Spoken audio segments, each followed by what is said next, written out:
एक रोल था इसराइल का मशरक़ वस्ता में, वो रोल खत्म हो रहा है और वो पाकिस्तान के पास आ रहा है। जितना बड़ा आपने इकदाम किया है उतना ही ज्यादा काउंटर अटैक भी आएगा। इसके पीछे जितना चाइना है वो सेमी लैंडलॉक है। चाइना ने मिलके जो जॉइंट वेंचर में जो चीजें बनाई हैं उसको दोनों इस्तेमाल करेंगे। जंगी तौर पर ये तो नहीं समझा जाता कि हम इंडिया से ताकतवर हैं। जो हमारी एस्टेब्लिशमेंट ने किया उसका रिएक्शन भी मौजूद है। परवेज मुशर्रफ की हिकमत ने जलील और रुसवा कर दिया। दीनदार तबके के अंदर भी एक बड़ा मौसर हिस्सा वो है जो एंटी स्टेट, किसी को हुकूमत नहीं मिल सकी, किसी का एजेंडा था वो नहीं पूरा हो सका।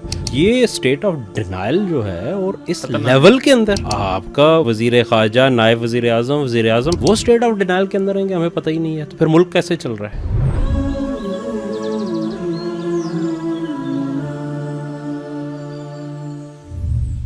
अस्सलाम वालेकुम नाज़रीन, मैं हूं फ़ारूक सुल्तान और आप देख रहे हैं प्रोग्राम तज़किरा तबसरा। तज़किरा तबसरा में आज हमेशा की तरह हमारे साथ मेहताब अज़ीज़ भाई भी मौजूद हैं और मोहतरम खालिद अब्बासी साहब भी। वैसे तो हमारा तकरीबन कोई गैप 15 दिन का हो जाता है, लेकिन इस दफ़ा एक हफ़्ते बाद इसलिए कर रहे हैं कि कज़ा बहुत सारी चीज़ें हो गई हैं। तो हमारे आज के मौज़ूआत में एक तो गज़ा के हवाले से भी हमने डिस्कशन करनी है और ख़ास तौर पे जो पाकिस्तान सऊदीया का मुआहिदा हुआ है उस हवाले से भी हमारी कि पाकिस्तान पे उसके क्या असरात मुरतब होंगे, पाकिस्तान की सियासी सूरत हाल के ऊपर भी और मईशत के ऊपर भी, और कुछ डेवलपमेंट जो अभी अक़वाम मुत्तहिदा के अंदर पाकिस्तान के जो वफ़द था जिसकी सरबराही पाकिस्तान के वज़ीर आज़म मियाँ शहबाज शरीफ साहब कर रहे थे और आर्मी चीफ़ भी हमरा थे, फिर उनकी मुलाकात ट्रंप के साथ भी हुई, उस पर भी आज हमारा होगा डिस्कशन और उस हवाले से। और दूसरी है कि इंडिया के भी लद्दाख में जो एहतजाज हुए हैं और एक आई लव मोहम्मद की कैंपेन बहुत ज़ोरों शोर से इंडिया में जारी है, जिस पे बीजेपी को ख़ुद एक्शन लेना पड़ा और अपने कारकुनों को रोकना पड़ा। तो उसकी कुछ अपडेट्स हैं। तो मेरे ख्याल से स्टार्ट हम मुआहिदे के ऊपर ही करते हैं। लास्ट प्रोग्राम में भी ये डिस्कशन आप लोगों ने की थी, तो मैं स्टार्ट करता हूँ खालिद साहब से। खालिद साहब, हम अगर देखें 3-4 साल पहले की सूरत हाल, तो पूरी दुनिया में ये ख़बरें थी कि अंदरूनी तौर पे भी और बैरूनी तौर पे भी कि पाकिस्तान डिफ़ॉल्ट है और ख़त्म हो रहा है, और इसमें से अभी भी कुछ लोग नहीं निकल सके, अभी तक यकीन नहीं आ रहा। लेकिन चलें, जैसे भी सूरत हाल थी, चीज़ें हुई, डेवलप हुई करते कराते, और अभी जो डेवलपमेंट हुई है इस मुआहिदे के साथ, उसमें हमने मशरिक़ वस्ता के ऊपर जो असरात हैं वो तो डिस्कशन की लास्ट प्रोग्राम में, लेकिन ख़ुद पाकिस्तान के ऊपर क्या असरात पड़ेंगे? एक तो ये जो रजीम है, इस रजीम के हवाले से भी, और फिर ये कि पाकिस्तान की मईशत के हवाले से भी। बिस्मिल्लाहिर्रहमानिर्रहीम। देखें, मईशत के हवाले से तो सब ये कहते हैं कि बहुत फ़ायदा इसका इसलिए होगा कि सऊदी अरब जो है ना, अब गोया उसने ये जो पार्टनरशिप है, तो दिफा गोया हमने ठेका लिया है, बल्कि ये कि दिफाई पैदावार का भी। तो अब उसके पीछे जो एक चाहिए होती है सहारा, माशी सहारा, तो वो गोया स्पोर्ट्स सऊदीया की तरफ से होगी। ये तो उस स्ट्रेटेजिक पार्टनरशिप के हवाले से बात है। लेकिन ये कि जब दोस्ती होती है तो वो दूसरी चीज़ों में भी ज़ाहिर होती है, तो ज़ाहिर है इन्वेस्टमेंट भी होगी। जो इन्वेस्टमेंट इंडिया की तरफ जा रही थी, जिसका भाव था, तो वो अब उम्मीद ये हो चली है कि वो पाकिस्तान की तरफ होगी। पहले से भी कुछ चीज़ें पाइपलाइन में थी, ग्वादर में इन्वेस्टमेंट होनी थी, कुछ और चीज़ें भी थी, लेकिन ये कि वो यहाँ के अनसर्टेनिटी की वजह से वो चीज़ें नहीं चल पाई थी। तो अब उम्मीद है कि वो भी चलेंगी।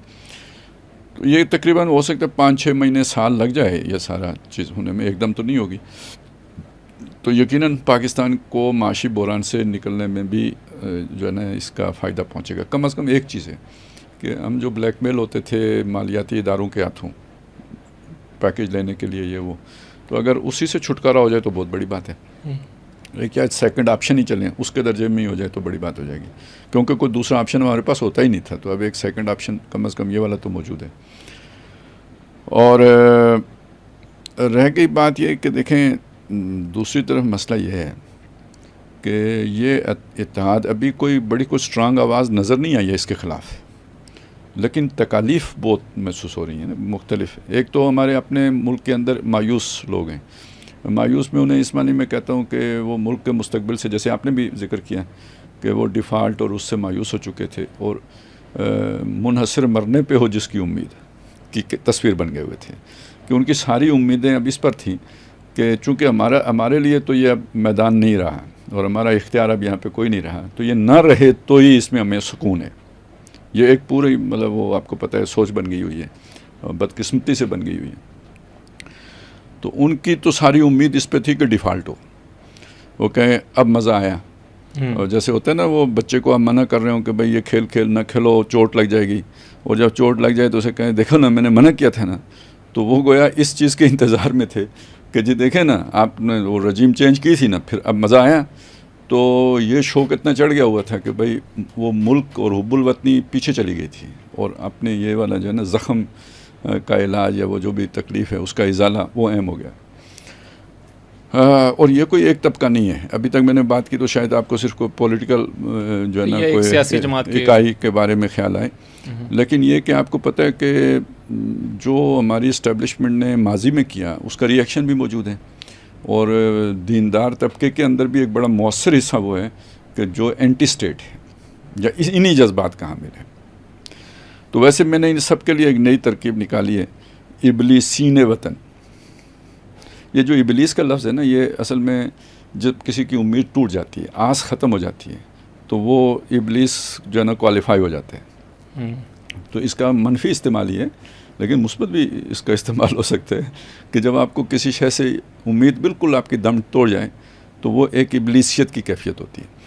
तो हर वो शख्स जो किसी भी काम, प्रोजेक्ट, वो आरज़ू तमन्ना से मायूस हो गया तो गोया उस हद तक उस पर इबलीसियत आ गई। तो ये इसलिए मैंने फिर ये कहा कि जो लोग इस मुल्क के मुस्तकबिल से इससे एक वो मायूस होकर बैठे हुए थे तो वो इबलीसीन वतन है। अच्छा, अब इस इबलीसियत के साथ जो दूसरी शय ना वो हसद आके लाजमी जुड़ जाता है कि जिसको आपने अपनी सोच में ख़त्म कर लिया था, उसको कोई भला हो गया, उसका कोई फ़ायदा हो गया, वो आपको तकलीफ़ देगा, आपको उसका जो है ना उससे लुत्फ़ नहीं ले सकते आप, तो उसका आपको हसद और जलन और कुड़न उससे आपको होगी। ये जो इबलीस है उसके साथ भी यही हुआ था, क्योंकि वो तमन्ना लगा के बैठा था कि ये एक मकाम मुझे मिलेगा, वो आदम अलैहिस्सलाम को मिल गया, मायूस हो गया वो उस जगह को मिलने से, तो फिर उसके बाद उस पर ये इबलीसियत तारी हो गई, तो साथ हसद भी आ गया। यही बाद में यहूद के साथ हुआ था कि जब वो उम्मीद लगा के बैठे थे कि आखिरी नबी हमसे आएगा, वो बनी इस्माइल से आ गया, उनकी उम्मीद दम तोड़ गई, मायूस हो गए कि अब कोई नबी नहीं आना, तो वही इबलीसियत उन पर भी तारी हो गई और उसी हसद में वो भी जलने लगे। तो बस अब आप बहुत सारे तबकात को क्यास कर लीजिए, किसी को हुकूमत नहीं मिल सकी, किसी को वो जो भी उनका एजेंडा था वो नहीं पूरा हो सका, तो एक इबलीसियत की कैफियत है जो तारी हो गई। उनको पाकिस्तान की भलाई अब अच्छी नहीं लगती, बुरी लगती।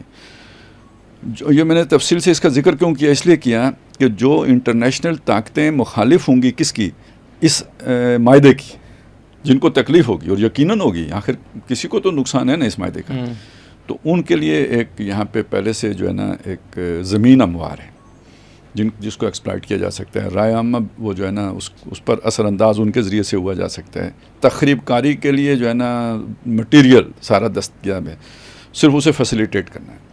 तो ये वाले ख़तरात हैं असल में, यानी अनस्टेबिलिटी का भी एक चैलेंज नए सिरे से पेश आएगा। जितना बड़ा आपने इकदाम किया है और जितना बड़ा ये इकदाम है उतना ही ज़्यादा जो है ना काउंटर अटैक भी आएगा, और उसका जो बनेगा ना ज़रिया सबसे बड़ा ये है, ये नहीं अनसर्टेनिटी में इजाफ़ा करने की कोशिश। वो अनसर्टेनिटी सिर्फ तखरीबकारी में नहीं होगी, सिस्टम के अंदर से भी होगी। वो कभी कौन बगावत कर देगा, कभी कौन बगावत कर देगा, कभी क्या हो जाएगा, कभी क्या हो जाएगा, वो मेरा ख्याल है शुरू भी हो चुकी है। ये कुछ कभी अदालतों में आप देखेंगे, कभी वो कुछ ऐसे फ़ैसले, जैसे अभी भी एक फ़ैसले पे काफ़ी हंगामा खड़ा है, ये जो वफ़द गया हुआ था अक़वाम मुत्तहिदा में, उसमें कोई एक फ़र्द ऐसा शामिल कर लिया गया कि हुकूमत इनकारी है कि हमने शामिल नहीं किया। तो असल में इशारा किधर है कि भाई वो तो मुक़तदर तबकात ने शामिल किया, मतलब वो कह नहीं रहे तो मराद उससे वो यही, यानी मैसेज जो दे रहे हैं वो यही है। तो किसी न किसी के ऊपर तो जाके धब्बा लग रहा है ना वो, तो इस तरह की चीज़ें भी हैं। फिर ये तखरीबकारी भी तरफ भी जा सकती हैं। इंडिया के हमले की तरफ भी हम पहले कह सकते थे जा सकती हैं, अब उनकी विल का हमें अंदाज़ा नहीं है कि मतलब वो जो भी 4 रोज़ा जंग हुई है उसके बाद अब इंडिया के अंदर इतनी इस्तेदाद बाकी रही है कि नहीं रही है, ये तो मुस्तकबिल बताएगा, लेकिन बहरहाल ख़दशा ख़तरा उसका भी मौजूद है। तो पाकिस्तान को इस तरह के हालात का सामना करना पड़ सकता है, सियासी अदम इस्तेकाम का, तखरीबकारी का और बैरूनी जंग के मुसल्लत होने का। एक चीज़ और भी होती है, पहले तो होती थी, पता नहीं अब उसकी कितनी अहमियत रह गई है, वो होता है भाई कोई एक फ़र्द अगर ऐसा है तो उसको असैसिनेट कर दो, जैसे हमारे साथ होता भी रहा, मुख्तलिफ लोग मुख्तलिफ मरहलों पे हुए, तो उसका ख़तरा भी अपनी जगह पे मौजूद रहेगा। तो ये कुछ अंदेशे हैं इस मायदे के साथ जो जुड़े हैं। फ़ायदा वो माशी फ़ायदा भी है।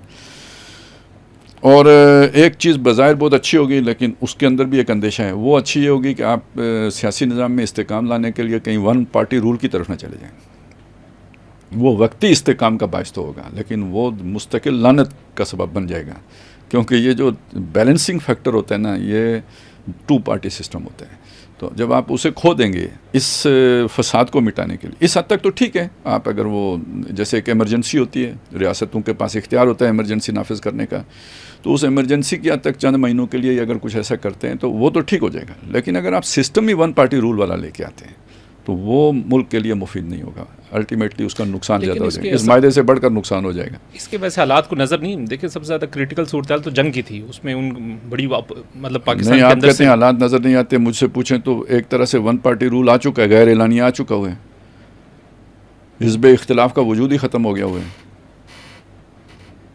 हिज़्ब इख्तिलाफ का एक जो रोल होता है कि जिसमें वो यानी हुकूमत के पर क्रिटिसाइज़ करते हैं, उसकी गलतियों को आशिकारा करते हैं, उसे दुरुस्त रखते हैं, ये कहने को तनकीद है, लेकिन ये असल में वही बैलेंसिंग फैक्टर होता है। उन्हें ख़तरा होता है, ख़दशा होता है, कोई एक तामीरी तनकीद होगी तो वो हमारे जो है ना वो सियासी जो है ना वो नुकसान होगा, लिहाजा वो पहले ही बहुत सोच विचार के कदम उठाते हैं। ये एक नफ्स लव्वामा का जो किरदार होता है इंसानी जिस्म में, वो रियासत के अंदर हिज़्ब इख्तिलाफ का किरदार होता है। लेकिन ये जब से एक वो हिज़्ब तखरीब या हिज़्ब शैतान टाइप चीज़ वजूद में आई है ना, तो उसने हिज़्ब इख्तिलाफ और हिज़्ब इख्तियार को एक पेज पे ले आया है, वो पुश करके कि भाई हमने अगर तनकीद की तो इसका फ़ायदा वो उठाएंगे, लेकिन इसका फिर नुकसान ये हो रहा है कि पॉलिसियाँ उस तरह बन रही हैं कुछ। और फिर एक वर्टिकल तकसीम भी आ गई है कि सूबे तकसीम कर लिए हैं आपस में, एक पार्टी को एक सूबा मिल गया, दूसरी पार्टी को दूसरा सूबा मिल गया, और उसकी उस पर मोनोपोली हो गई। तो ये भी एक नुकसान है कि वो तो फिर अब जो चाहें फैसले करते फिरें। सूबों की हद तक जो है ना बद इंतज़ामी का एक सबब यह बनेगा कि कोई दूसरी पार्टी है ही नहीं कि जो आपको मुकाबले आके वो मत्था दे या मुकाबले में खड़ी होकर तनकीद करे। तो एक दर्जे में यानी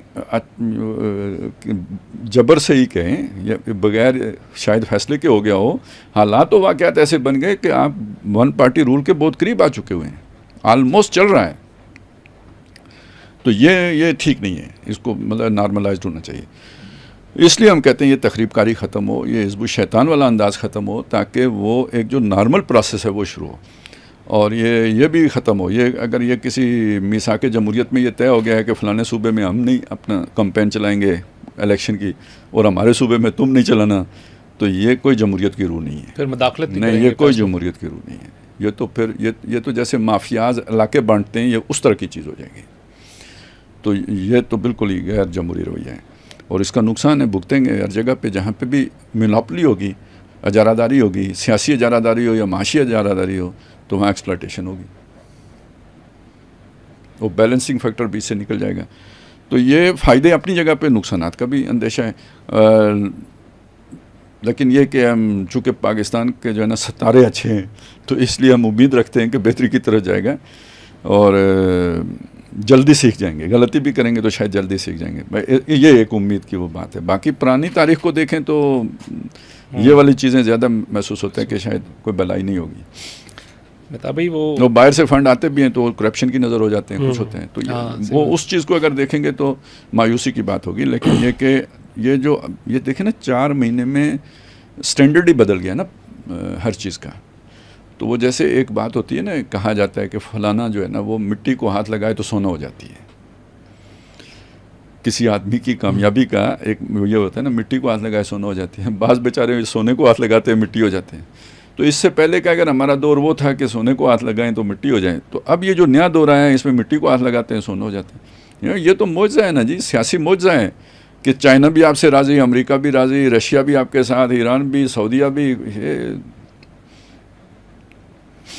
अभी वो क्या वो है जी, चाचू सियासत करो हो कि कमाल करो हो तुम कत्ल करो हो कि कहते हैं ना आपके सितारे, जिसे कहते हैं ना टूवर्ड्स इंक्लिनेशन आपकी एक पॉजिटिव है।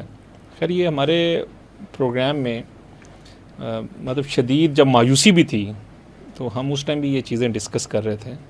तो ये आपको बता भाई वही किधर से आती थी, मुझे थोड़ी सी वो वही का पता है। और अभी जो क्योंकि अक़वाम मुत्तहिदा में और जिस तरह ट्रंप उसने जिस तरह उसको देखिए, ठीक है हम कोई उसको कोई वो आइडियल सिनेरियो नहीं कहते, लेकिन जैसे डिप्लोमेसी होती है या उसके जो एक टर्म्स होते हैं और उसकी जो तकलीफ़ इंडिया में, अभी मैं कल उसकी तकरीर सुन रहा था उनके जो वज़ीर आज़म पंजाब के, उसने पंजाबी के अंदर वो अपने वज़ीर आज़म के उन्होंने कहा देख ये केड़ा पंजाब है साडा लैंदा पंजाब है उन्होंने कहा लैंदे पंजाब वाले ने या उन्होंने ਉਹਦੇ वज़ीर आज़म प्रधानमंत्री ने उन्हें किस तरीके नाल जाके अपने ताल्लुकात बनाए, तू की था। मतलब अब देखें जो इंडिया का मुकाम है, जो मोदी ने जो उसके मुकाबले में पाकिस्तान तो उस तरह नहीं है, लेकिन जिस तरह जो पिछले महीनों में जो पोजीशन क्रिएट हुई जैसे भी हुई, तो उस हवाले से देखिए फ़ारूक भाई, ये पहली चीज़ तो ये है कि अस्तग़फ़िरुल्लाह वही कहाँ से जो आ सकती है, वही का सिलसिला तो ख़त्म हो चुका है, दुनिया में किसी के नहीं आती। हालात और वाक़यात का तज्ज़िया अगर करें तो चीज़ें जो है ना ख़ासी हद तक आप उसकी कबल अज़ वक्त एक पेशन गोई कर सकते हैं कि किस तरफ जा रहे हैं। पाकिस्तान की 2-3 बड़े एडवांटेज हैं।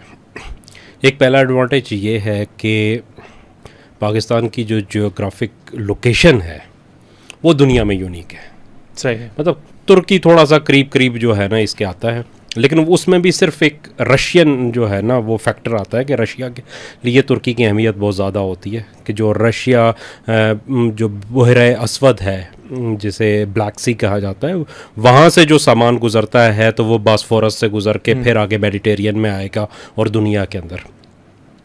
लेकिन पाकिस्तान की तो जो पोजीशन है वो ऐसी है कि पूरे गल्फ़ का जो ऑयल है वो पाकिस्तान से गुज़र के जाता है, और फिर इसके पीछे जितना चाइना है वो सेंट्रल एशिया पूरा लैंडलॉक है अफ़गानिस्तान समेत, और जो चाइना है वो सेमी लैंडलॉक है, यानी कि उसके पास है तो सही कि बहरा जनूबी चीन उसके पास है, वहाँ पे लगता है, लेकिन वहाँ से जब निकलता है तो वो एक बहुत तंग नैरो जो है ना, जैसे स्टेट ऑफ मलक्का या आबनाए मलक्का कहा जाता है, वहाँ से निकलती है। वो 22 किलोमीटर की बहुत तंग सी पट्टी है, जिसमें एक तरफ सिंगापुर है जहाँ पे अमेरिकन पोर्ट बने हुए, बेसिस बने हुए हैं, उसके बिल्कुल सामने इंडिया है जहाँ पे के इंडियंस जो है इन्होंने वो अंडमान और निकोबार आइलैंड्स जो हैं वहाँ पे अब बहुत बड़ा नेवल बेस बनाया हुआ है।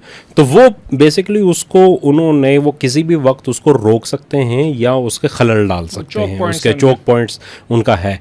और उसके दूसरी तरफ देखें तो आपको इंडोनेशिया भी है, मलेशिया भी है, या फिर आपको बहुत लंबा चक्कर काटना पड़ेगा दुनिया का यहाँ से आने के लिए।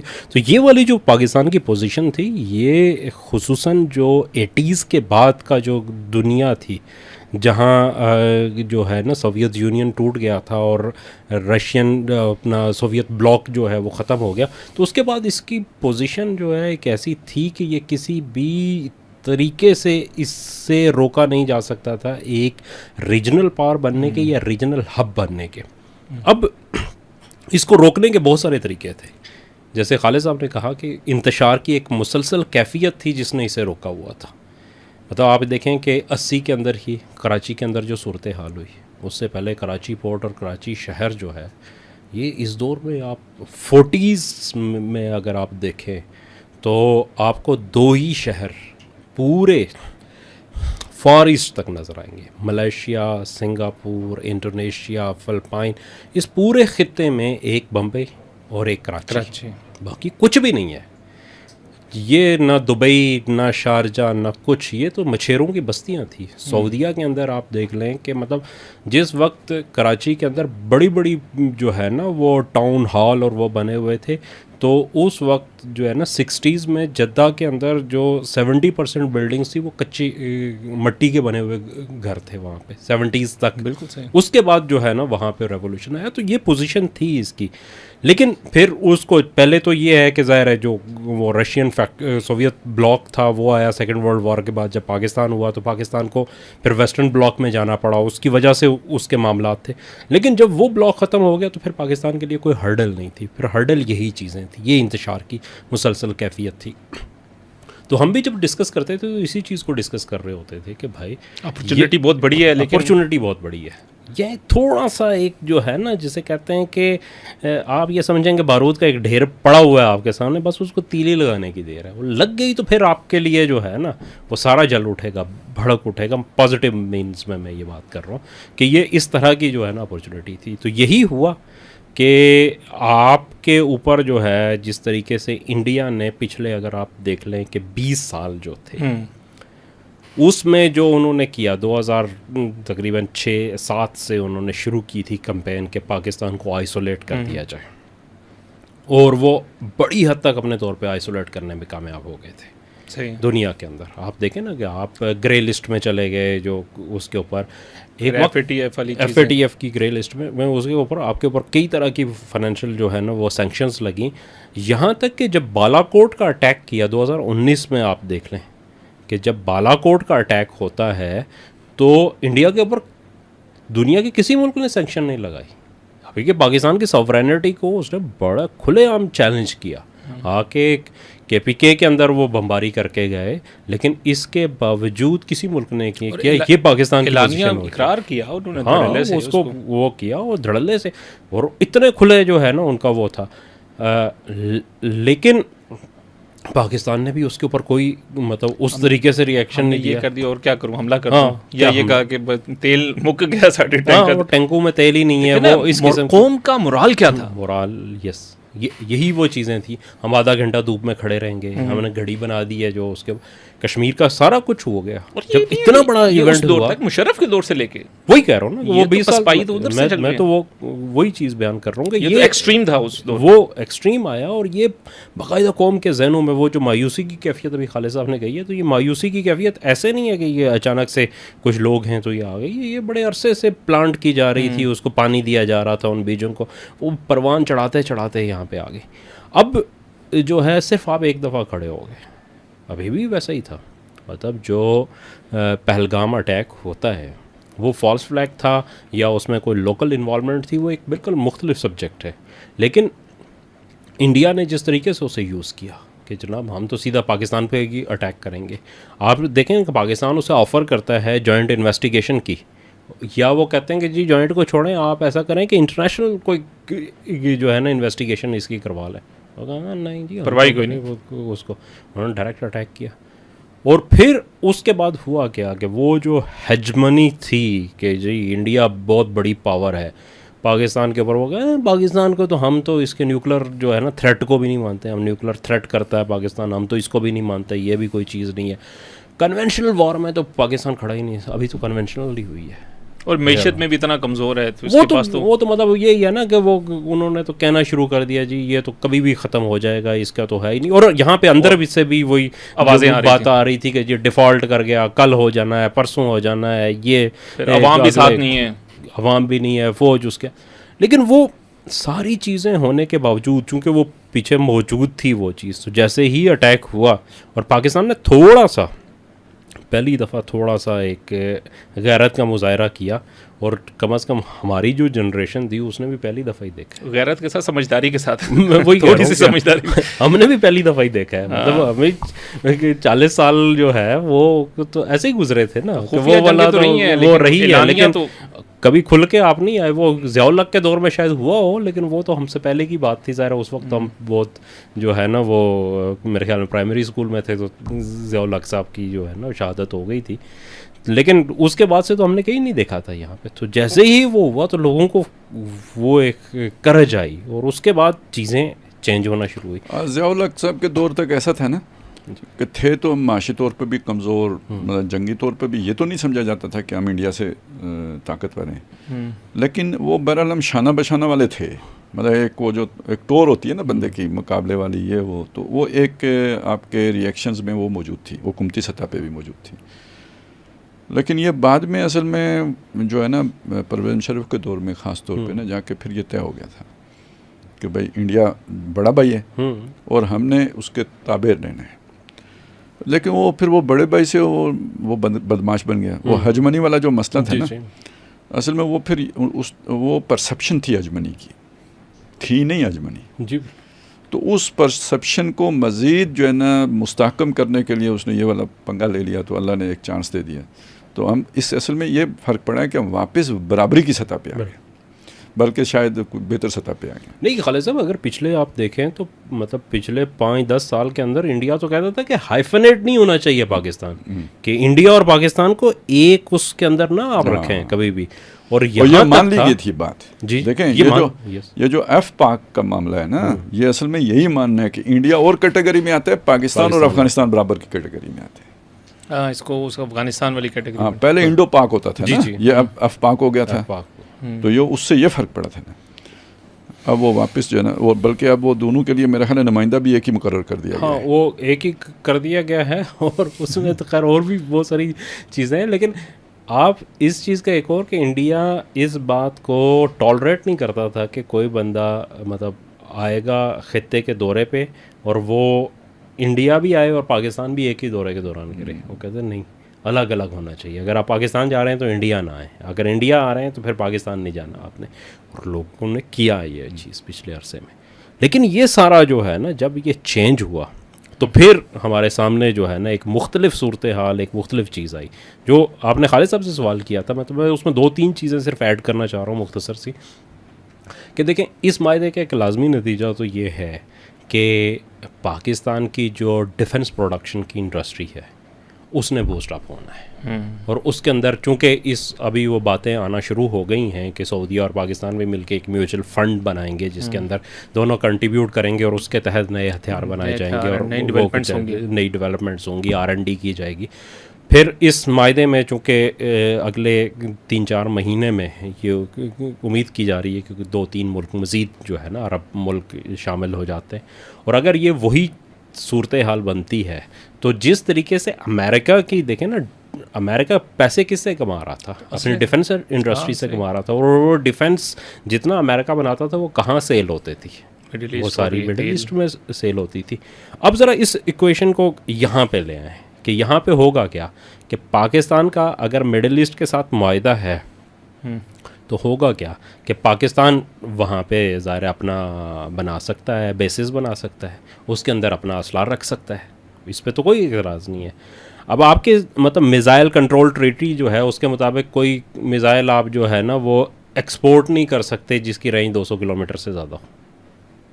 उधर बना तो सकते हैं? नहीं, आप बनाएं और वहाँ रख लें, जैसे अमेरिका ने किया हुआ है ना। अमेरिका ने भी ऐसा, मतलब सऊदीया को कौन सा मिसाइल दिया अमेरिका ने, कतर को कौन सा दिया, लेकिन उनके जितने जो बेसिस हैं अड्डे बनाए और वहाँ पे ला के रखे, इसलिए कि वो ट्रीटी की वायलेशन पे नहीं आती। वो अपना अड्डा है, वो अपना अड्डा है। अब पाकिस्तान और मतलब चाइना ने मिलके जो जॉइंट वेंचर में जो चीज़ें बनाई हैं उसको दोनों इस्तेमाल करेंगे। या इंडिया और रशिया ने मिलके ब्राह्मोस मिसाइल बनाया था, दोनों के जॉइंट वेंचर से बना था, तो वो इंडिया भी इस्तेमाल करता है और रशिया तो खैर उसको नहीं इस्तेमाल करता, लेकिन इंडिया उसको इस्तेमाल कर रहा है। और वो चूँकि जॉइंट प्रोडक्शन है इसलिए उसके ऊपर कोई जो है ना वो बाउंडिंग जो है ना वो इम्प्लीमेंट नहीं होती। तो यहाँ पे इसलिए अब दोनों चीज़ें होनी है, एक तो यहाँ पे R&D होनी है, इस इंडस्ट्री को जो है ना वो बूस्ट मिलेगा।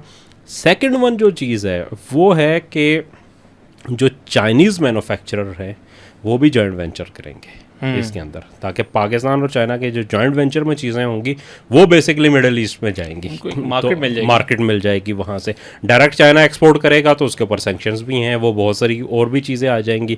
तो इस रूट से जब जाएगी तो इसके ऊपर कोई टेक्निकली एतराज़ जो है ना वो नहीं किया जा सकता, इसलिए ये कि इसका अल्टीमेट जो है ना वो रिज़ल्ट निकलेगा। सेकंड जो चीज़ है कि देखें जब ये मायदा हुआ है तो इसमें आपकी एक रिक्वायरमेंट ये है कि आपकी फ़ास्ट मोबिलिटी जो है ना वो ज़रूरी है। फ़ास्ट मोबिलिटी कि आप तेज़ी के साथ जो है ना अपनी फ़ौज को, अपने हथियारों को एक जगह से दूसरी जगह मुंतकिल कर सकें। अगर मतलब पाकिस्तान से होता है, ज़ाहिर सी बात है कि बड़ी फ़ौज पाकिस्तान के पास ही है, ना सऊदीया के पास है, ना कतर, ना कुवैत, ना किसी भी मुल्क के पास। तो आपको ज़रूरत पड़ती है तो आप कितनी देर में कहाँ लेके जाते हैं, दुनिया के अंदर जो डिफेंस पैक्ट है वो उसी की बेस के ऊपर चलते हैं। अमेरिका की मतलब सबसे बड़ी जो है ना वो लॉजिस्टिक अमेरिका के पास है, उसके बाद जो है वो रशिया के पास है, फिर चाइना के पास है।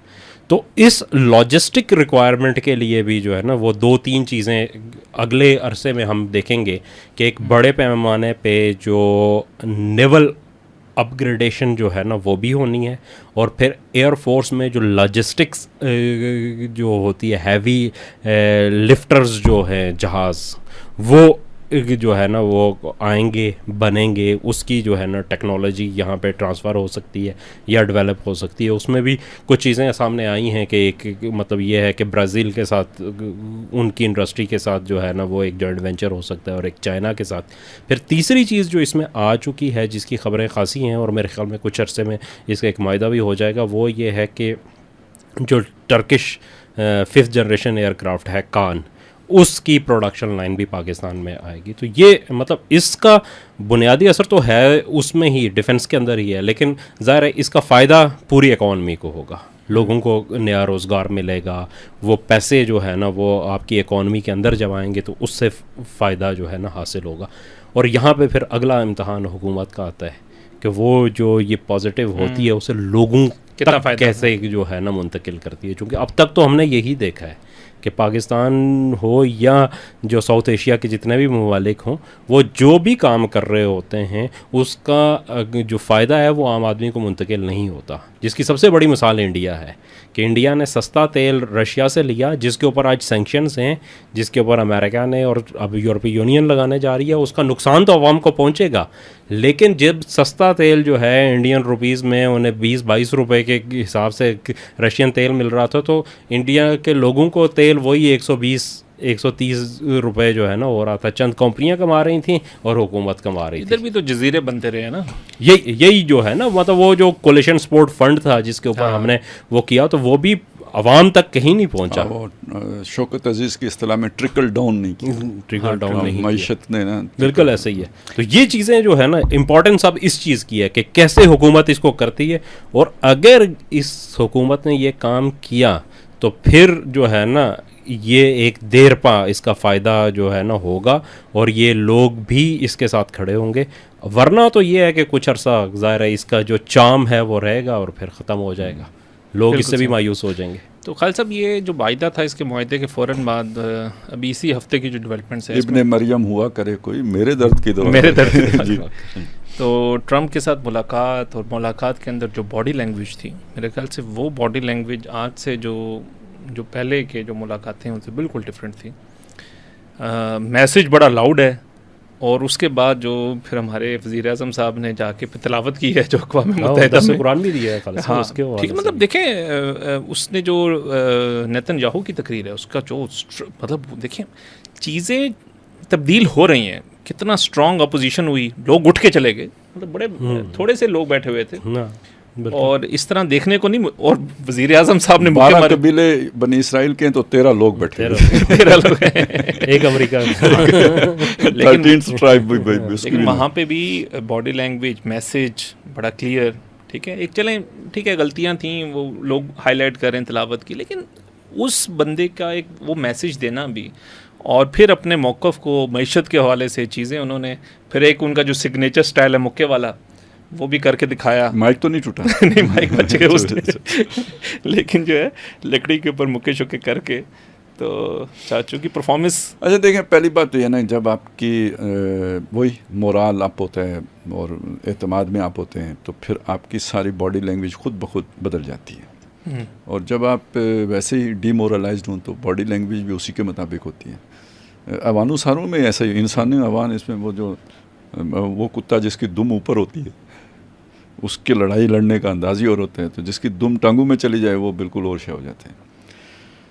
तो बहुत फ़र्क पड़ जाता है इंसान के ना, वो जब ये ज़हनी कैफियत जो उसकी होती है, एतमाद उसे कोई और शे बना देते हैं, और जो एक हिम्मत टूटी हुई हो तो वो कोई और शे बना देते हैं। तो ये असल में हमने 20-25 साल पूरे जो गुजारे हैं ना, ये एक टूटी हिम्मत के साथ गुजारे। वो परवेज़ मुशर्रफ की हिकमत ने जलील और रुसवा कर दिया, तो वो वैसे ही हम वो जो है ना बातें किया करते थे, कागज़ी बातें जिनकी कोई हैसियत नहीं होती थी, और ये उनको पता होता था हम क्या कर रहे हैं।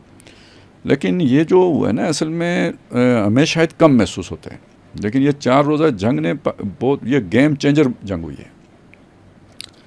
यानी अच्छा, इसमें जो रोल था ना, मैं सर एक जुमला मैं बस ये कह दूँ, वो ट्रंप ने जो कॉफिन लगाया हुआ था ना, वो फ्लैग के साथ उसके ऊपर एक जहाज़ की भी थी, और वो जो पिक्चर फिर वायरल हुई है, और सबसे ज़्यादा जो डिस्कशन वो इंडिया में हो रही थी कि वो जो उसने फाइटर जेट का जो लगाया था, फिर बाद में अमेरिकी स्टेट डिपार्टमेंट को उस पर वो रिलीज़ करना पड़ा, उसकी वजाहत कि हमारा ये F-22 है। तो शहबाज शरीफ के साथ आर्मी चीफ के साथ मुलाकात और कफिन लगाना जहाज़ वाला, तो वो जो आपकी बात है ना कि हमारे लिए तो 4 रोज़ा जंग थी। और असल में मुझे जो जैसे मुझे महसूस होता है मतलब कि जो यानी एक रोल था असल में इसराइल का मशरक़ वस्ता में, वो रोल ख़त्म हो रहा है और वो रोल पाकिस्तान के पास आ रहा है। वो नेगेटिव रोल था, ये पॉजिटिव रोल होगा। मतलब उसको आप ये देखें कि भाई अरबों को काबू करके रखना है और उन्हें डरा के रखना है और धमका के रखना है, वो कहीं हमारे उस एजेंडे के ख़िलाफ़ ना चले जाएं। ये रोल था इसराइल का, वो ख़त्म हो गया है। ठीक है, तो वो सारा रोल आपके पास आ गया है। अब आपने उसे बरादराना तरीके से लेके चलना है। तो ये तो बहुत बड़ी विक्ट्री है, ये कोई छोटी सी बात तो नहीं है और कोई रेजिस्टेंस नहीं है। मतलब ये इस पर रेजिस्टेंस आनी चाहिए थी, ईरान की तरफ से आनी चाहिए थी, तुर्की की तरफ से आनी चाहिए थी, यानी जो उस रोल का ख्वाह हो सकता है उसके अंदर वो आनी चाहिए थी, नहीं आई। तो इसका मतलब है ये होती है हेजमनी, जिसे कोई चैलेंज करने वाला ना हो। अब ये अखलाकी तौर पर ये हेजमनी बनी है या यानी आपकी वो फायर पावर की बुनियाद पे बनी है, मैं ये इस पे नहीं कह सकता, लेकिन ये हेजमनी होती है कि जो मुसल्लमा हो, जिसे तस्लीम किया जाता हो, तो वो मुसल्लमा हो गई है। और मुझे अब इजराइल का मुस्तकबिल जो है ना कोई ख़ास नज़र नहीं आता है। यानी ये इस सिनारियो में चीज़ ये लगती है। अब अगर सचमुच ये बात है, मुझे तो वैसे एक अंदाजे की बुनियाद, मेरे पास कोई ख़बर तो नहीं है, लेकिन सचमुच अगर ये बात है तो फिर अब मुझे बताओ वो बॉडी लैंग्वेज उसके साथ सूट करती है या नहीं करती है? करती है। तो उस बॉडी लैंग्वेज से जो मैसेज मैं परसीव कर रहा हूँ वो ये है। तो इस वजह से वो तो बिल्कुल मुझे उसकी समझ आ रही है कि वो क्यों है। अच्छा, ये जो है ना अपना, ये आपने वो जो पिन वाली जहाज़ वाली बात की है ना, ये वैसे ही बेचारे हमारे वो सांप का जला जो है, जो होता है क्या ढसा, वो रस्सी से भी वो खाते हैं ना। तो ट्रंप ने इतनी दफ़ा 7-0 6-0 नहीं मोर देन 7 वो कर लिया हुआ है ना कि वो लगता ही है कि ये कोई इंडिया के ख़िलाफ़ ही इसने कोई हरकत की है, लेकिन वो शायद उसका इसका बैकग्राउंड कुछ और था। वो उससे पहले मुलाकात करके आ रहा था उससे उर्दगान से ना, तो उसकी ख्वाहिश ये थी कि वो ये F-22 ख़रीदें। उनकी ख्वाहिश है कि हमें 35 दें। वो उसमें इसराइल जो है ना वो रुकावट है, वो नहीं चाहता कि तुर्की के पास F-35 आए, मुखालिफ है उसका। तो ये इसलिए वो लगा के गया था। यानी ये जैसे होता है ना वो लोगो होता है प्लेयर्स का, तो वो एक तरह से वो ब्रांड प्रमोशन करने के लिए गया था। लेकिन हाल वैसे इतने सरबराह मुल्क की मुलाकात हो रही है, उसको उतारा भी जा सकता है। प्रोटोकॉल अफसर होते हैं, इतनी तो नहीं है कि वही सर। मैं दूसरी तरफ से कह रहा हूँ कि भाई इंडिया को अल्लाह ने जलाना था तो वो भूल गए, प्रोटोकॉल अफसर भी भूल गया, ट्रंप भी भूल गया, लगा के वो वाक़या में आपको फिर जब वो शायद अब मुझे बरतानवी इनका जो सफ़ीर मिलने आया था, जो खिलाफत के सरबराह थे, सुल्तान अब्दुल हमीद मेरे ख्याल से, तो जब वो मिलने गए और मामला यही था तौहीन रिसालत के हवाले से कुछ ऐसा मसला था, तो वो डॉक्टर साहब भी मेरे ख्याल से सुनाया करते थे कि वो फिर पूरा ड्रेसअप होके गए और अपनी वो हथियार के साथ गए। कुछ मुझे अब उसके वो कनेक्शन नहीं है। तो ये नहीं है कि जो चीज़ पहनी होती है या जो चीज़ आप नहीं, ठीक है सारी बात, लेकिन बहरहाल चले, मतलब यही उधर भी पहना हुआ था, वहाँ तो इंडिया का मसला नहीं था ना, बस चले इतनी बात तो हो गई। तो थोड़ा यार वो सब्र करें, वो ज़्यादा ही दिल पे ले गए। मैं इस पे नहीं, उन्होंने खुद डिस्कशन किया है और वो मतलब ये तो खैर इंटरनेशनल जो हमारे वो न्यूज़ एजेंसीज हैं उन्होंने ये रिपोर्ट किया है कि वहाँ ये ट्रेंडिंग पे चल रहा था, वहाँ खुद फिर अमेरिकी स्टेट डिपार्टमेंट को ये वजाहत जो आप वजाहत दी है, तो ये वजाहत उन्होंने की है, फिर उसके थोड़े से मरहम रखी है ना। हाँ, तो बहरहाल देखें, ये अच्छी बातें हैं अपनी जगह पे, लेकिन बहरहाल जब भी आपको कोई मौका मिलता है तो उस मौके के बराबर ही ख़तरात भी पैदा होते हैं। जब तक आप वो वर्ल्ड वाइड हेजमनी कायम नहीं कर लेते कि कोई आपके आगे खड़ा ही ना हो, तब तक तो ये सिलसिला जारी रहता है, आपको टांगें खींचने का काम जारी रहता है। इस साइड पे तो ये चीज़ हो गई ना, अभी इंडिया की साइड पे तो नहीं हुआ ना, इंडिया ने तो हमें नहीं उस तरह यानी वो हैसियत तस्लीम की, डर गए, लेकिन ये कि बहरहाल अभी वो सारी चीज़ें मौजूद हैं। तो बहरहाल इसलिए थोड़ा सा फ़ायदे की बातें अपनी जगह पे, लेकिन ख़तरात ख़त्म नहीं हुए। वैसे सबसे बड़ी बात हो रही है, सबसे बड़ी बात यह है कि पाकिस्तान जिस मकसद के लिए बना था वो इससे बड़ा है। वो सिर्फ एक उम्मत मुसलमान के तस्वुर को यानी कौम की सतह पे उसे ऑर्गेनाइज करने के लिए नहीं, बल्कि इस्लाम की असल तस्वीर दुनिया को दिखाने के लिए बना था। अभी वो हसन इलियास साहब जो है ना, कहीं अक़वाम मुत्तहिदा के किसी प्लेटफार्म पे कोई गुफ्तगू कर रहे थे, तो उसमें उन्होंने इसका जिक्र किया है कि ये इस्लाम की बड़ी गलत तस्वीर है जो ये पेश कर रहे हैं रवायती लोग, और ये और वो सारा बड़ा उन्होंने यानी अमेरिका को एक तरह से मदद के लिए पुकारा है कि हम इसके ख़िलाफ़ लड़ रहे हैं, तो आप हमारी बाजू मजबूत करें। वो तो पहले कर चुके हैं। तो भाई इसका इलाज ये यानी इस्लाम को मज़हब बनाना तो नहीं है। इसका इलाज ये है कि वो तस्वीर अगर सही नहीं पेंट हो रही तो आप सही तस्वीर दिखाएं इस्लाम की क्या है। तो वो पाकिस्तान उसके लिए बना था कि भाई पता चले दुनिया में कि ये हुर्रियत, अखुवत और मसावत का जो निज़ाम तुमने दिया है वो ज़्यादा प्रैक्टिकल है और इंसानी ज़रूरतों को पूरा करने वाला है, या जो इस्लाम ने दिया है वो है। तो ये तजर्बागाह बनने के लिए उस मकसद की तरफ अगर पेशरफ्त नहीं करते ना, तो ये एक चीज़ ये भी होती है कि जब अल्लाह ताला किसी कौम से जो है ना वो नाराज़ हो जाते हैं तो फिर तकलीफ़ें नहीं देते, खुशहाली दे देते। ठीक है ना। तो फलम्मा नसू मा ज़ुक्किरू बिही, जब वो भूल गए उस चीज़ को जिससे उन्हें समझाया गया था, फ़तहना अलैहिम अबवाब कुल्ल शै, हम उन पर दरवाज़े वाक़ कर देते हैं हर चीज़ के, यानी खुशहाली के। हत्ता इज़ा फ़रिहू, यहाँ तक कि जब उस खुशहाली पर इतराने लगते हैं, मस्त हो जाते हैं। अख़ज़नाहुम बग़ततन, तो हमने उन्हें पकड़ा अचानक। फ़इज़ाहुम मुबलिसून, वो बुझ के, मायूस का लफ्ज़ आ गया इबलीस का वो अब वो इबलीस वाली कैफियत में चले जाते हैं। कोई उम्मीद उनकी बाकी नहीं रहती, कोई आरज़ू बाकी नहीं रहती। ये ख़तरा हर वक्त महसूस करते रहना चाहिए ना कि जब तक आपने उस असल एजेंडे की तरफ पेशरफ नहीं की जिसके लिए कि पाकिस्तान बना है, तो अंदेशा हाय दूर व दराज जो है ना वो हमें घेरे रहेंगे, सोच पर छाए रहेंगे। तो वो ख़तरा अपनी जगह पे मौजूद है।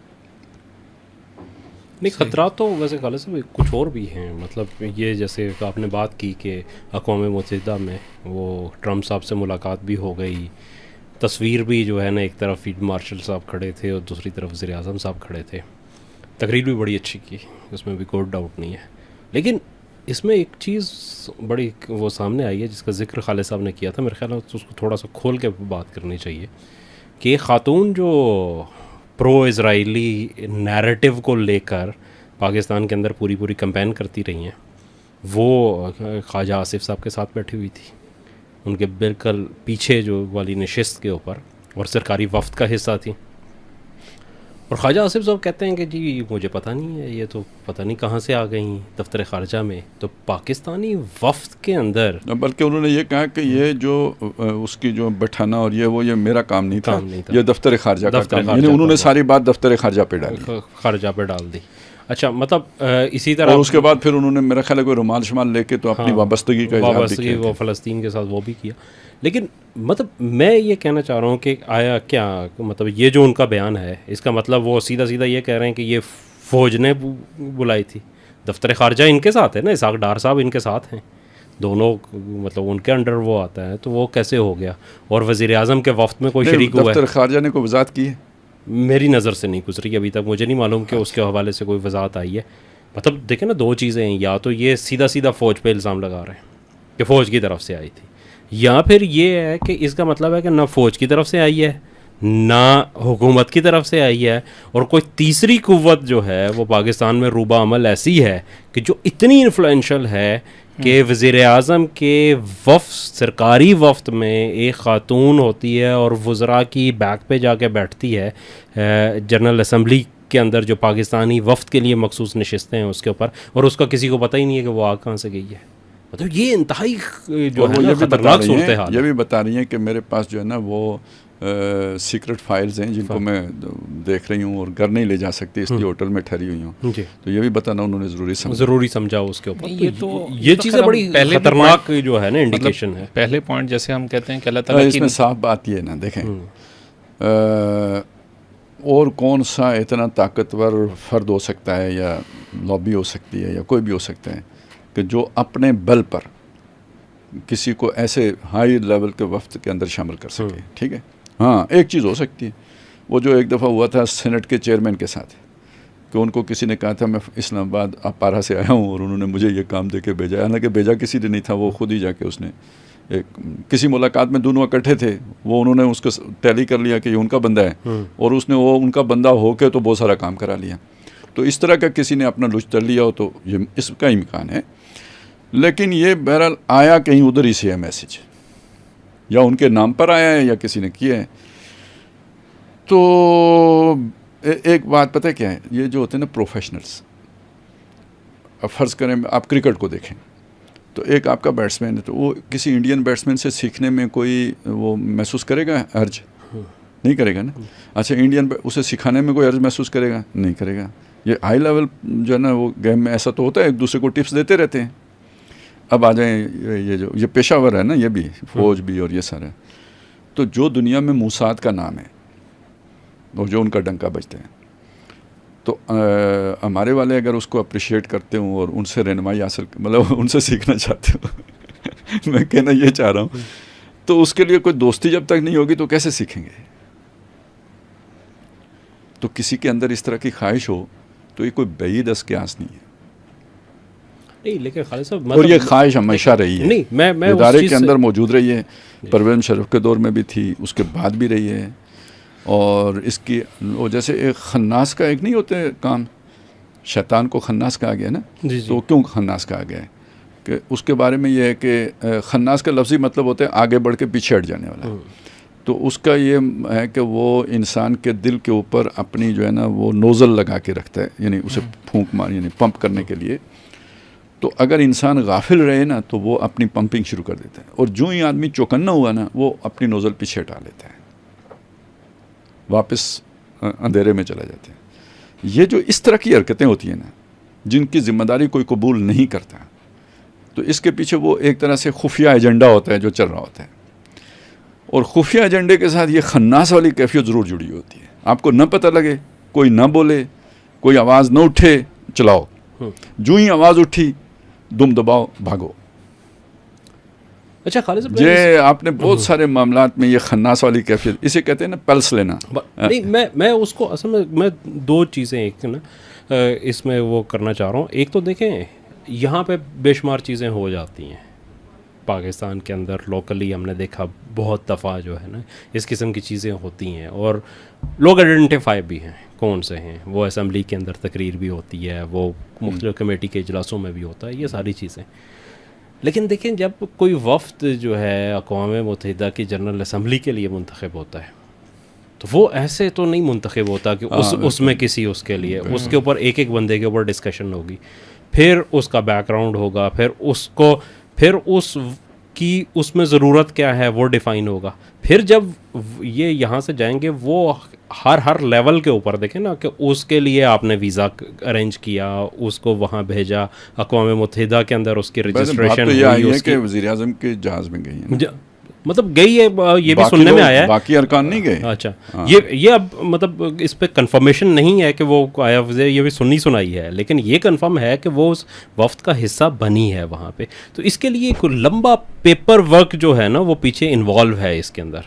एक तो मैं इस चीज़ को जो है ना करना चाह रहा हूँ कि ये मतलब आप कहना ये चाह रहे हैं कि ये कोई आदसाती तौर पे नहीं हुआ, वेल प्लान्ड मामला है, वेल प्लान्ड है। उसके अंदर वो तो कहाँ प्लान हुआ है, कैसे हुआ है, ये एक अलग चीज़ है। मैं उसको मुझे मेरे पास कोई ऐसा हुकूमत अपने आप को फासले पे ले जाना चाहती है, वो उसकी तरदीद कर काम मैं नहीं किया। जी ऐसे ही कम अज कम ये अगर तो ये हाइब्रिड है, मतलब हाइब्रिड रिजीम के मतलब है ना, ये तो सेम पेज वाली बात है। तो फिर ये पेज कौन सा है?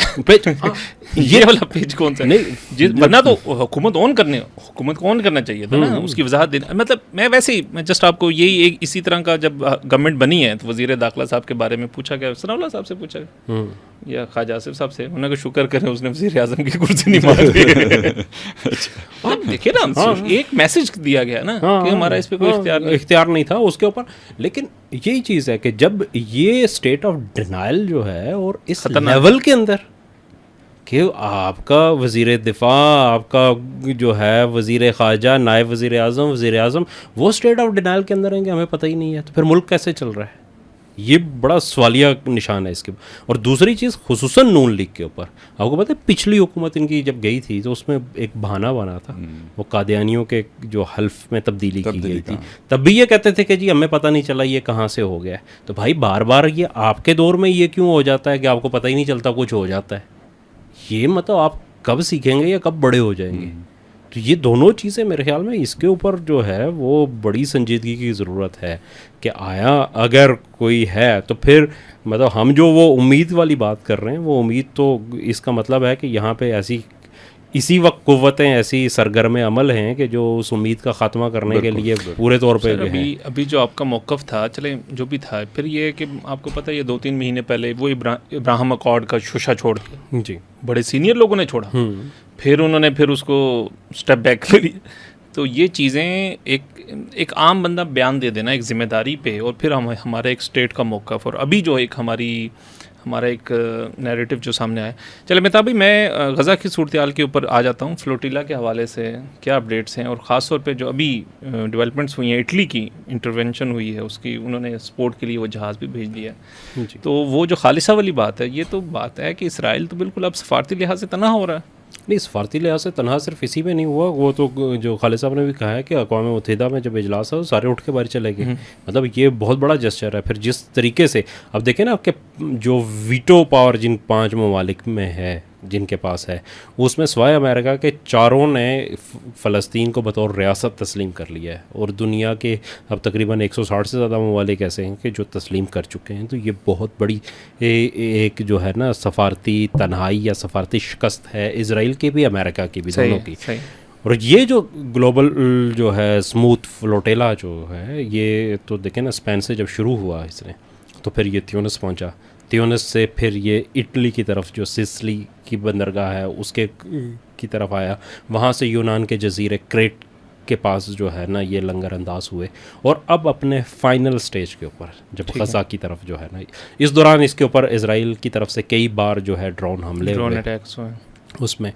और अब जो है इसके अंदर 50 से ज़्यादा ममालिक के लोग शामिल हैं, 12 से ज़्यादा यूरोपीय यूनियन के मेंबर शामिल हैं, मेंबर ऑफ पार्लियामेंट्स वो शामिल हैं इसके अंदर, और लोगों की इतनी बड़ी जो है ना इसके साथ उम्मीदें भी वाबस्ता हैं, और लोग इसको मॉनिटर कर रहे हैं। और फिर मतलब इसके ऊपर जब ड्रोन अटैक ज़्यादा हुए तो फिर आपने इटली का कहा है, इटली ने भी अपना एक जो है ना फ्रेगेट जो होता है, मतलब लड़ाका बहरी जहाज़ एक ख़ास कैटेगरी का, वो भेजा है इसके, और एक स्पेन ने भी भेजा है। दोनों इस वक्त इसके साथ जो है वो मूव कर रहे हैं वहाँ पे। उनकी कुछ वीडियोस भी लोगों ने शेयर किए हैं कि वो उसके साथ नज़र आ रहे हैं।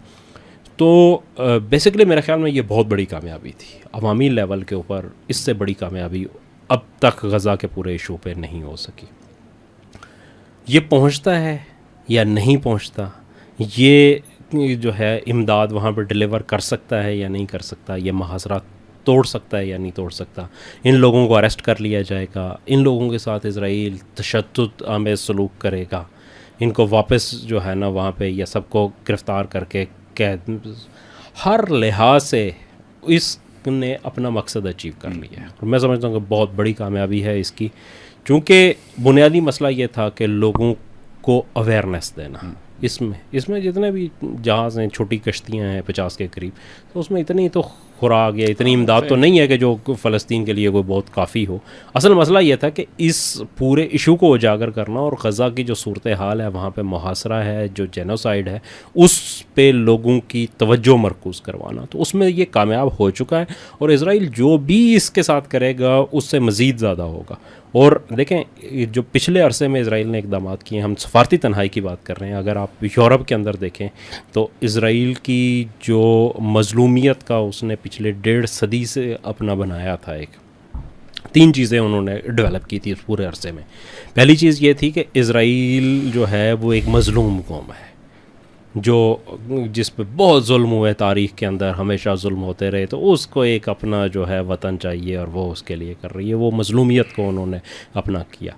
अच्छा, दूसरी चीज़ उन्होंने ये एक जो है ना वो की यहाँ पे कि इज़राइल का जो क़याम है उसको उन्होंने पूरी दुनिया के अंदर लेजिटिमाइज़ करवाया कि इसराइल को अमेरिका ने तो चंद सेकंड में तस्लीम कर लिया, उसके बाद यूरोप और जितने भी इन्फ्लुएंशियल मुल्क थे उन सब ने इसराइल को तस्लीम कर लिया। उसके वहाँ पे बन गए जो सफारत खाने बन गए, प्रोपेगेंडा मशीनरी पूरी उनकी पूरी दुनिया में चल रही थी जो उस पर्पस को फिल कर रही थी।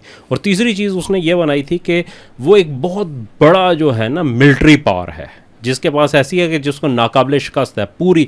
आप ये देखें कि वो कभी भी उन्होंने नहीं कहा कि मिस्र और जो है ना वो इसराइल की जंग है, कभी नहीं कहा कि जॉर्डन या इसराइल की, वो इसे अरब इसराइल जंग कहते हैं, अरब इसराइल वॉर, यानी कि पूरे अरब एक तरफ हैं और इसराइल एक तरफ है। तो एक जंग में 6 दिन का फैसला हो गया, किसी में जो है ना 3 दिन में। इससे ये एक पॉइंट था, मैं चाह रहा था कि आप रखूँ सामने, ये हमेशा दुनिया में इसे अरब इसराइल जंग के तौर पर देखा गया है, ठीक है। ये एक और चेंज आई है कि जब इस मसले पर ट्रंप के साथ उर्दुगान बैठा है, शहबाज शरीफ बैठा है, तो ये अब ये जो जेस्चर इस ये आया है ना, इससे जो पैगाम आया है वो फिर अब ये अरब इसराइल का नहीं आया, ये पहली दफ़ा अरब मुसलमान जो है ना तनाज़े की सूरत में सामने आया।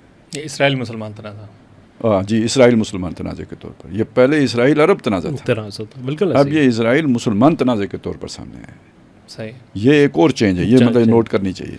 मैं बिल्कुल इसको खालिद साहब, लेकिन मैं इसको कह रहा था कि अब देखें सिर्फ गज़ा की जंग के अंदर क्या हुआ इसराइल के साथ, कि पहली चीज़ ये है कि वो सफारती तन्हाई हम जिक्र कर चुके हैं, उसके ऊपर जो उसकी पॉपुलैरिटी है यूरोप के अंदर इसराइल की पॉपुलैरिटी वो सिरे से ख़त्म हो गई है। अमेरिका के अंदर एक बहुत बड़ा चेंज आया है वहाँ पे, और वो मजलूमियत वाला जो उसका पूरा नैरेटिव था जो 1.5 सदी से किया था, वो 2 सालों में मुकम्मल तौर पे ख़त्म हो गया। दुनिया में कहीं पे बहुत प्रो इजराइली लॉबी को आप छोड़ दें, चंद गिने चुने लोगों को, तो कोई भी इसराइल को मजलूम नहीं तस्लीम कर रहा। जेनोसाइड जो है अक़वाम मुत्तहिदा ने करार दिया है, जेनोसाइड वॉच की जितनी तंजीमें हैं आलमी तौर पे सब ने ये बात मानी है कि वहाँ पे इसराइल कत्लेआम कर रहा है, और ये हर एक ने खुल के कह दिया। मतलब साउथ जो अमेरिका के ममालिक हैं उनकी आप स्पीचेस उठा के देखें गज़ा के ऊपर, और पूरी जनरल असम्बली के हर दूसरे बंदे की जो तकरीर थी वो उसमें गज़ा का जिक्र ज़रूरी था। ये तब्दीली जो है ना नैरेटिव बिल्डिंग में आई है। और तीसरी चीज़ ये है कि गज़ा का एक छोटा सा खित्ता जिसके अंदर 2 मिलियन लोग जो है महसूर हैं, और उसकी जो रकबा है वो इसराइल के 10% के बराबर भी नहीं है। 2 साल हो गए हैं इसराइल कोई वहाँ पे अपना टारगेट अचीव नहीं कर सका। ये तीनों जो उसकी कामयाबियाँ थी वो शिकस्त में मतलब आपने कैदी नहीं छुड़ा सका, हमास को ख़त्म नहीं कर सका। अब वो मुज़ाकरात में ये मुतालबा रख रहे हैं कि हमास को डिसआर्म करना है, अनआर्म्ड करना है, तो वो मतलब इसका मतलब अस्करी तौर पर नहीं कर सका ना। बिल्कुल सही। और खालिद साहब ये भी है कि जो अभी मतलब जैसे उसने कतर पे हमला किया, तो जो मतलब एक ख़ास हुक्मरानों के अंदर, अवाम के अंदर तो पहले भी नहीं थी, एक हुक्मरानों को मजबूर करके या कम अज़ कम उनके साथ जो भी उनको इंसेंटिव दे के या जिस तरीके से भी उन्होंने अपने साथ अलाई किया, अब इसी वजह से वो डिस्कम्फर्ट में अब खुद उसके बाद फिर अपॉर्चुनिटी जो क्रिएट हुई है, फिर उसके बाद ही ये सारी चीज़ें अपॉर्चुनिटी के चीज़ें क्रिएट हुई। वो सारी चीज़ें ख़त्म हो गई हैं ना, वो इब्राहिम अकार्ड वाली, इसराइल को तस्लीम करने वाली, हाँ वो तो किस्सा माजी बन चुका है, अब तो उसके कोई गुंजाइश नहीं है फ़िलहाल। बिल्कुल सही, फ़िलहाल की दुनिया में। और इसके साथ साथ इंडिया के अंदर भी कोई सूरत हाल इसी तरह की पनप रही है क्या? क्या बन रहा है इंडिया के भी, क्योंकि साड़ा चढ़ता पंजाब उस उधर से तो बड़ी धापड़ दौड़ शुरू चल रही है। इसी तरह उनका जो ऊपर सूबा है लद्दाख, वहाँ बहुत बड़ा प्रोटेस्ट हुआ, और इंडिया की अपनी इंटरनल सूरत हाल के ऊपर चीज़ें, क्योंकि एक तो हमारा वैसे भी चलें इंडिया के हालात के ऊपर एक तबसरा रहता है, तो अभी इस जंग के बाद उनके अपने अवामी मोराल और हुक्मरानों का मोराल, और ऐसे नहीं है कि वहाँ गैप ज़्यादा बढ़ रहा है चीज़ों का।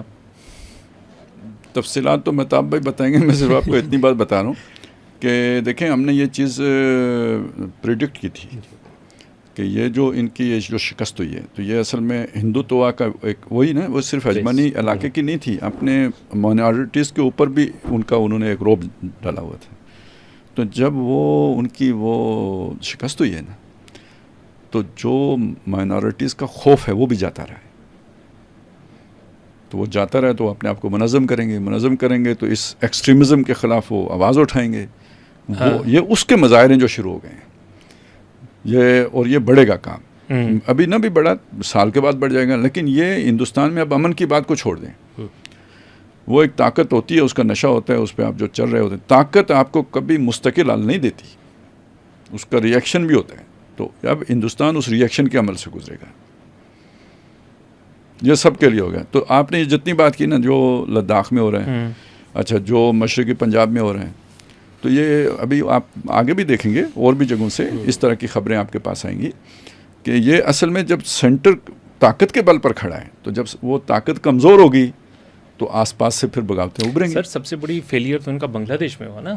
जी देखें उधर भी तो इनकी, चले बांग्लादेश उनकी सरहद से बाहर है, मैं सरहद के अंदर की बात कर रहा हूँ, विद इन कंट्री की बात हो रही है।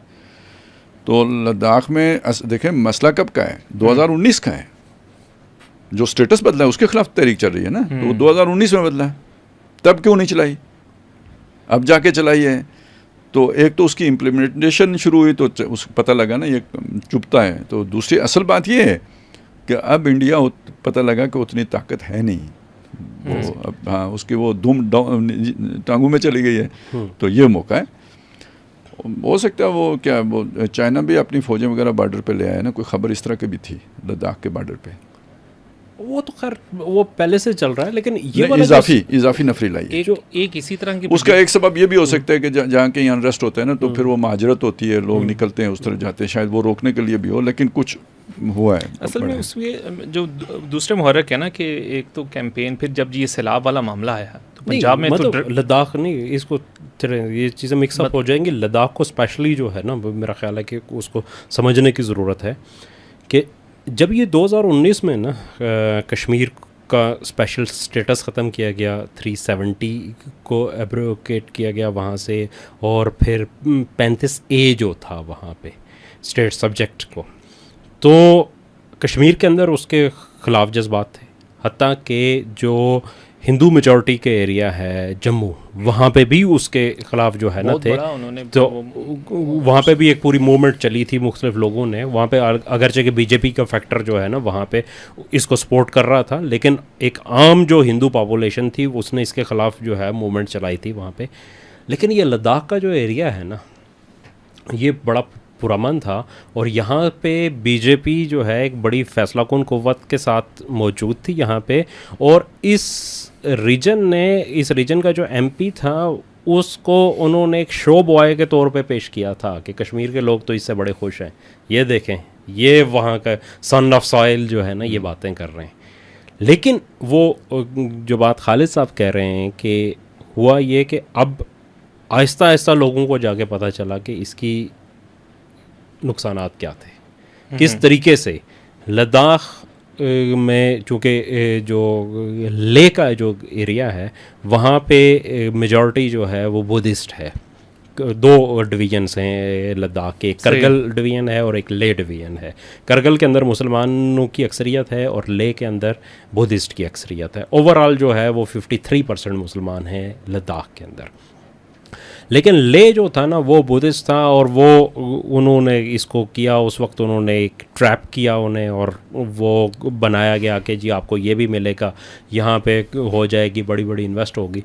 तो उन्हें पता चला कि जब इन्वेस्टमेंट हुई तो क्या हुआ कि वो तो जो बिहार के और महाराष्ट्र के वो आके सारे जो है ना वहाँ पे बड़ी बड़ी चेन्स आ गई, वहाँ पे लोकल कारोबार सारे तबाह हो गए, और बेरोज़गारी की शरह जो है वहाँ पे 23-24% से ऊपर चली गई ग्रेजुएट्स के अंदर। तो वो सारे लोग फारग हो गए। फिर उनके जितने शो बॉयज़ थे वो आहिस्ता आहिस्ता जितने भी उन्होंने वादे किए थे वो तो कोई भी पूरे नहीं हुए। इंफ्रास्ट्रक्चर के अंदर कुछ नहीं उन्हें मिला, कोई किसी किस्म की वो नहीं। तो वो फिर वहाँ से जो मूवमेंट उठी है, आप इसको देखें कि ये मूवमेंट ना कश्मीर से है वैली से, ना जम्मू से है, ना करगिल से है, बल्कि लेह का वो एरिया जिसको सबसे ज़्यादा सिक्योर समझता था इंडिया, वहाँ से ये मूवमेंट उठी है। और इसका मतलब ये है कि वहाँ पे जब होगा, और फिर जिस बुरे तरीके से इंडियन गवर्नमेंट ने उसे हैंडल किया है कि पहले दिन फायरिंग की, उसमें 5 लोग वहाँ पे मारे गए, दर्जनों से ज़्यादा ज़ख्मी हुए, और फिर बेसिकली सोनम वांगचू जिसको बड़ा हीरो बना के 3 इडियट्स फिल्म जिसके ऊपर जो है ना वो बनाई गई है, जिसकी स्टोरी के ऊपर, तो उसको इंडिया में बड़ा हीरो बनाया जाता था। उसको ना सिर्फ ये है कि अरेस्ट कर लिया गया, बल्कि वो भी उसको गद्दार डिक्लेयर किया और जो उनके सेफ्टी एक्ट्स है उसके तहत उठाया और उसको जाके तो जोधपुर की राजस्थान की जेल में उसको डाल दिया गया, वहाँ से उठा के चार्टर्ड जहाज़ के ज़रिए उसे मुंतकिल करके वहाँ पे डाल दिया गया। तो इससे मतलब वक्ती तौर पे हो सकता है कि आप उसको कंट्रोल कर लें, लेकिन ये जब फैलेगा तो फिर इसका रुकने का कोई नहीं है। यही चीज़ दीगर रियासतों में आ रही है। और फिर मतलब इसमें देखेंगे ये 2025 में जब हम ये बात कर रहे हैं तो ये 75 साल पूरे हुए हैं RSS के क़याम को। 1925 में हुई थी और इस साल उन्होंने अपनी 75 साल नहीं, 100 साल भी नहीं होना, हाँ 100 साल, सॉरी हाँ 100 साल उन्होंने अपनी 100वीं जो है वो बनाई है, सेंचुरी, इस सेंचुरी की जो है ना वो सेलिब्रेशंस की हैं।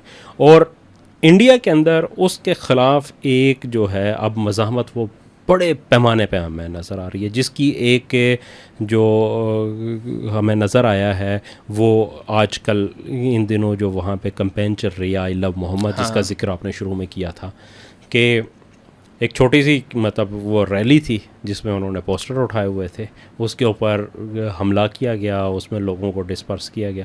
उसके बाद वो चीज़ें वायरल हुई, वो क्लिप, और उसमें सिर्फ मुसलमान ही नहीं बल्कि नॉन मुस्लिम्स जो है उन्होंने भी जो है आई लव मोहम्मद की कैंपेन में हिस्सा डाला, इस हैशटैग के साथ ट्वीट्स किए, इस हैशटैग के साथ सोशल मीडिया के मुख्तलिफ हैंडल्स पे मवाद अपलोड किया, और ये इतनी फैल गई कि बाकायदा तौर पे बीजेपी ने सर्कुलर जारी किया कि इसको कन्फ्रंट ना किया जाए। इसमें लोग जो है ना इतने पैमाने पे था कि वो उसके मुकाबला कर, वरना तो इस्लाम के हवाले से वहाँ कोई नमाज पढ़ लेता है अगर किसी जगह पे हिंदुस्तान के अंदर एक बंदा अगर किसी कोने में नमाज पढ़ ले तो उसको वो किया जाता है। मसाजिद के अंदर जुमे की नमाज होती है, मसाजिद के बाहर जनाब वो कोई बंदा नमाज नहीं पढ़ सकता। मसाजिद के अंदर अजान देने के ऊपर वहाँ पे झगड़े हो रहे हैं, लेकिन इसको कन्फर्ट नहीं कर रहे। इसका मतलब ये है कि वहाँ पे इस कदर इसकी जो है ना वो हो गई है, पेनिट्रेशन हो गई है, इतने बड़े पैमाने पे मोबिलाइजेशन इस हवाले से हुई है।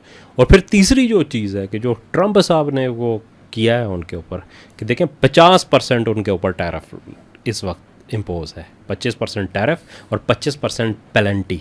इसका मतलब ये है कि अमेरिका के साथ जो बिज़नेस था वो तकरीबन नामुमकिन हो चुका है। कल के दिन में ट्रंप साहब ने जो फार्मास्यूटिकल है उनकी ब्रांडेड फार्मास्यूटिकल के ऊपर मेडिसिन के ऊपर 100% टैरिफ लगा दिया है।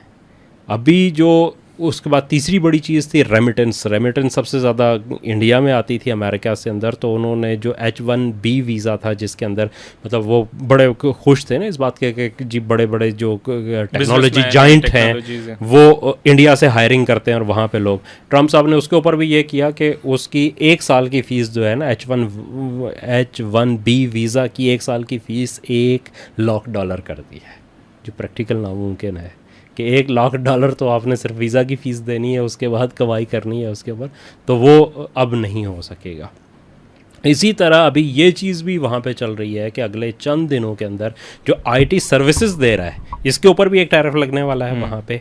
और फिर इंडिया का जो टैरिफ है उन्होंने कहा है कि जो अमेरिकन कंपनीज इंडिया के अंदर मैन्युफैक्चरिंग कर रही हैं, खुसूसन एप्पल, उसकी भी जो इंपोर्ट अमेरिका में होगी वो भी 50% टैरिफ होगा। इसका मतलब है कि उसकी भी ख़त्म हो रही है। तो माशी तौर पे शदीद दबाव में, चूँकि 1 अक्टूबर से बहुत सारी चीज़ें जो है ना वो सैंक्शन शुरू होंगी, या कुछ चीज़ें 1 सितंबर से शुरू हुई थी, तो अभी हमें उसका उस तरीके से रिज़ल्ट नज़र नहीं आ रहा। उसको आने में 3-4 महीने लगेंगे, चूँकि नई कंसाइनमेंट जब होंगी, नए ऑर्डर्स नहीं आएंगे तो फिर उसके ऊपर होगा।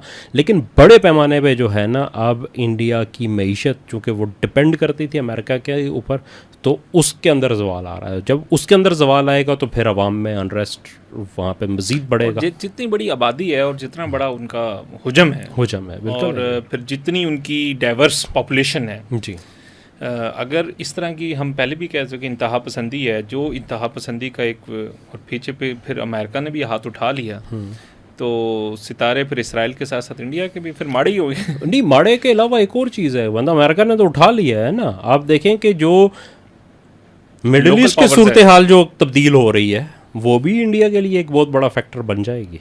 मतलब आप ज़्यादा अरसा अभी मैं मतलब ये हमारे जो मिडिल ईस्ट में दोस्त हैं वो यही कह रहे थे कि ये जो अभी अटैक हुआ है कतर वाला, उसके अंदर जो भी देखें इंटेलिजेंस शेयरिंग भी होती है, मतलब लोग अब ये चाह रहे हैं कि यार ज़्यादा जो अब इंडियन पॉपुलेशंस हैं उसके ऊपर भी रिस्ट्रिक्शंस लगेंगी।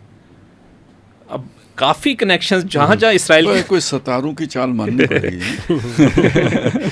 चलेंगे तो ठीक है जी, इंशाल्लाह इस पे मज़ीद भी हम कंटिन्यू करते हैं और इस हवाले से फिर मज़ीद अपडेट्स भी हम नाज़रीन तक पहुंचाते रहेंगे। आज का प्रोग्राम यहीं पे हम इख्तिताम करते हैं। इस प्रोग्राम के हवाले से कोई फ़ीडबैक हो, आपका कोई तबसरा हो, ज़रूर हम तक पहुंचाइएगा कमेंट सेक्शन में या मैसेज की सूरत में।